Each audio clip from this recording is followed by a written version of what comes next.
Hello friend, welcome my YouTube channel. সবাই কেমন আছেন? আশা করি সবাই অনেক ভালো আছেন। যাক, আমি সুমন চলে আসলাম আজকে বিভিন্ন ডিজাইনের রিং আংটি নিয়ে। ডিজাইন অনেক সুন্দর, নিউ ডিজাইনের রিং আংটি। আপনারা অবশ্যই ভিডিও দেখতে পারেন, আংটিগুলো দেখতে পারেন। ভালো লাগলে অবশ্যই আংটি ডিজাইনগুলো দেখেন। এই যে গাইজ দেখেন, এই যে এইগুলো রিং আংটি ছোট ছোট আছে, বড় আছে। এইগুলোর ওয়েট আসবে আপনার আমাদের এখানে গ্রাম এই 1.5 গ্রাম, আর বাংলাদেশে আসবে প্রায় এই যে মনে আছে 2 আনা, এরকম 3 আনা ওয়েট এরকম আসতে পারে। আর আমাদের এখানে এখানে বর্তমানে গ্রাম হচ্ছে মানে মানে মজুরির প্রাইস নিয়ে অলরেডি 320-30 এরকম আসতে পারে আমাদের এখানে গ্রাম, মানে 320-30 রিয়াল। আর বাংলাদেশে মনে করেন আপনার এই গ্রাম হিসেবে আসতে পারে, বাংলাদেশে আনা হিসেবে বুঝলেন। বাংলাদেশে বর্তমানে শুনছিলাম 1,40,000 টাকা ভরি পাকা।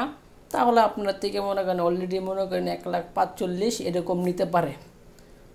আর মজুরিটা আপনারা নিতে পারে যা মন চাই এরকম। যে 21 ক্যারেট রিং দেখেন, রিংগুলো অনেক সুন্দর রিং। এই যে এটি হচ্ছে সলিড রিং। যারা যারা গিফট দিতে চান, এই যে রিংটা অনেক সুন্দর একটা রিংয়ের ডিজাইন। এই দেখেন রিংটি, আপনারা চাইলে আপনাদের প্রিয় মানুষটাকে গিফট দিতে পারেন। আর এখানে এই কেস আছে 22 ক্যারেটও আছে। মানে অনেকে মনে করেন এই বিভিন্ন ধরনের বলে 21 না ভালো, 22 ভালো। আমি মনে করি দুটোই ভালো। 22 একটু মনে করেন 22 যারা মানে এই রাফ ইউজ করে ওদের জন্য 21 ক্যারেটই ভালো। আর 22 ক্যারেট যেমন অনেকে আছে বা ওই যে শুধু অনুষ্ঠানে বা মাঝে মধ্যে ব্যবহার করার জন্য, ওটা 22 ক্যারেটই সব থেকে ভালো হয়। কারণ 22 ক্যারেট জিনিসগুলো মানে একটু সফট থাকে, নরম থাকে।